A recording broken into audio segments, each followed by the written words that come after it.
Садиться.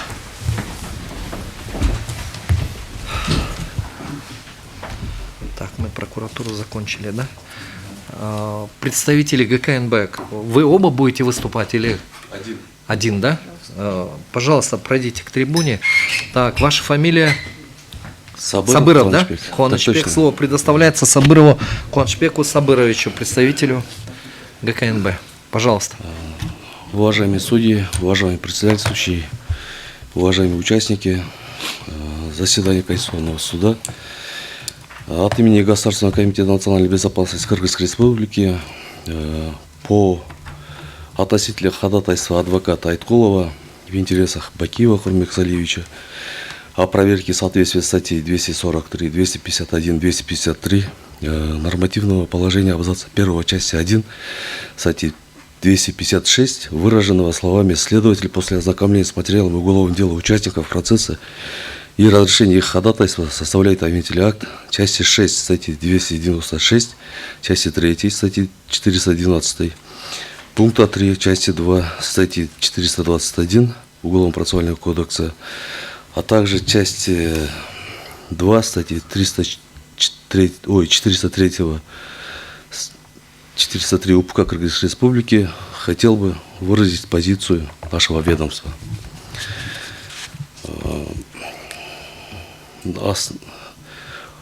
Если позволите, буду останавливаться на основных моментах, поскольку уже много было сказано о содержании норм Уголовно-процессуального кодекса и гарантированной Конституцией норм по реализации права на защиту, в том числе в судебном процессе и во время следствия. Мы, изучив указанные нормы на предмет противоречия нормам Конституции, пришли к выводу, что нормы уголовно-процессуального законодательства Кыргызской Республики на стадии досудебного производства, привлечения к уголовной ответственности лиц и применения меры пресечения в отношении обвиняемых в совершении преступлений может быть произведено в отсутствие них. Также до того предыдущие докладчики как озвучили, есть еще, кроме норм Уголовно-процессуального кодекса, решение на тот момент Конституционной палаты об регламентирующий порядок и основания заочного осуждения лица в отсутствие него. Здесь вопрос возникает, что как адвокат Айткулов задавал вопрос, что именно нормы, конкретные нормы по заочному направлению уголовного дела именно в статье не предусмотрено, что противоречит Конституции. Но мы этими доводами абсолютно не согласны, поскольку как Конституция, так и УПК предусматривает возможность рассмотрения, возможность расследования, возможность рассмотрения судами в заочном порядке в отсутствие обвиняемых.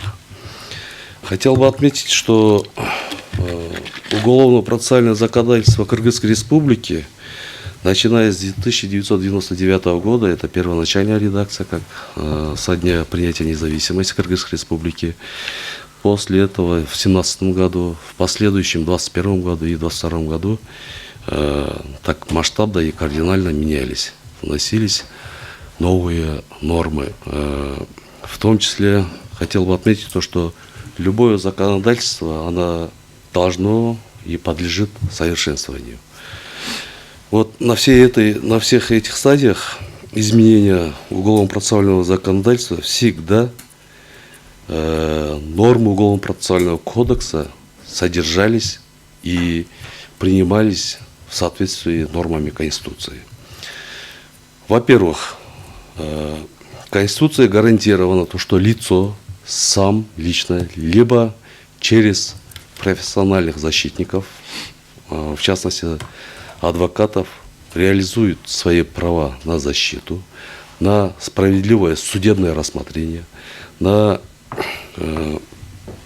обжалование в том числе. Можно разделить 7 этапов уголовного судебного уголовного процесса. Первый час уже называется это доследственная проверка, следствие, само расследование уголовного дела, это уже со стадии возбуждения уголовного дела.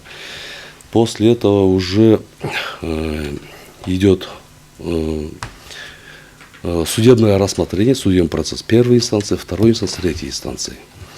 И, конечно же, речь затронули относительно стадии, это по вновь открывшимся обстоятельствам можно включить. То есть на всех стадиях лицо непосредственно сам, либо через адвоката имеет право защищать свои интересы, что гарантировано нормами Конституции.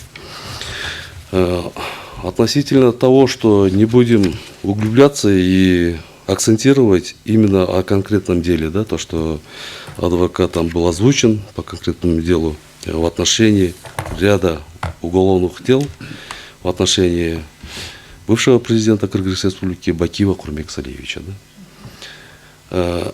Относительно доводов, то, что он был лишен права на защиту, то есть его гарантированные конституционные права, то, что его заочно расследовали, заочно объявили в розыск, заочно осудили, лишили его и нарушили конституционные права, я абсолютно не согласен. Поскольку это общеизвестные факты, тем не менее уже как давно вся работа правоохранительных органов как бы прозрачное расследование, это очень широко в средствах массовой информации, даже не только на национальном уровне, но и на международном уровне освещались.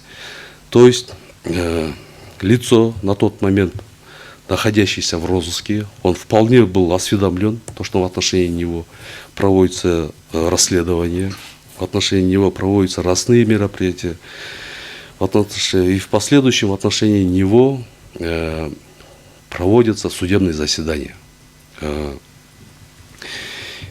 Так как Бакиев Курмбек Салиевич это лицо с высшим образованием, более того, в свое время являющийся гарантом Конституции, не мог так просто не знать о своих правах на защиту, либо непосредственно, либо через адвокатов.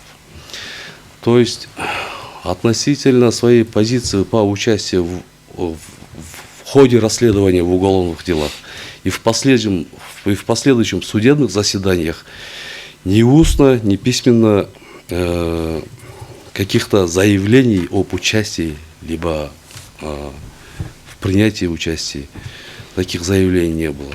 Об этом, что дает нам основание, то, что молчаливым согласием, своими конкретными действиями он знал, каким бы может быть итог. Да? Правоохранительные органы, в том числе и в ходе судебного заседания со стороны госзащиты и рассматриваемыми судами, на всей стадии обеспечивались реализация гарантированного конституционного права на гарантированную юридическую помощь, то есть адвокатов. В этой связи прошу оставить без удовлетворения ходатайство Айткулова в полном объеме.